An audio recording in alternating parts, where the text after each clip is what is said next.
Hey guys, it's Jalapeno here with another little DIY. So on today's project, I'm going to show you how to mount a range hood on a quartz backsplash here in the kitchen. The inspector's coming in a couple days. They need this mounted up in order to pass inspection. So first thing you're going to want to do if you do not want to use anchors is you're going to have to find the studs. Lay some blue tape down, that way your pencil marks are going to be more visible. And unfortunately, the stud finder doesn't work here. The quartz is about 1.5 inches thick, plus a 1/2 inch of the drywall, so it's not going to know exactly where the studs are. But an easy way to find the studs is to just look inside the cabinets and see where those mounting screws that are holding up the cabinets are. 99% of the time, there should be a stud behind there. So just measure 16 inches from the screw, and by doing that, you'll know exactly where your studs are. I also recommend you get a hammer drill, but before you start drilling, you got to make sure your measurements are right. This hood is going to be 35 inches away from the stovetop. Depending on the hood you have, it's different, so just check your instructions. And you're probably asking why I didn't just use the template it came with. And the reason is because the template, you would probably have to use drywall anchors to secure it. And the client wanted us to hit the studs, not just drywall anchors. And now that we know where all the studs are, we marked how high the hood shroud's going to be. Now it's time to drill in with the quartz with this diamond bit. I can't use the regular drill bits just because it's not really going to do much to this quartz. So that Diamond Max bit from Milwaukee works perfect for this. We also have a bigger DeWalt hammer drill, but I just got this little set at Home Depot that came with the compact drill and this hammer drill. I actually didn't think it was going to work because it's that M12, the 12-volt battery,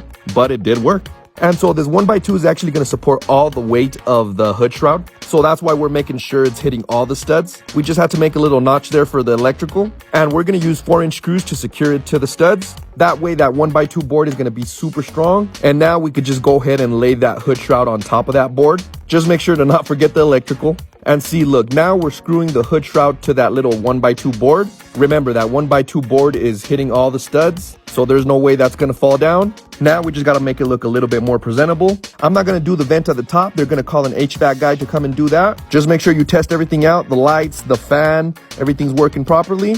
And that's pretty much it. The inspector's coming in a couple days, so that HVAC guy should be done by then. They're turning in the house to the new homeowners at the end of the year, so they're going to be super happy knowing their hood shroud is mounted correctly. Jalapeno Solutions, boom.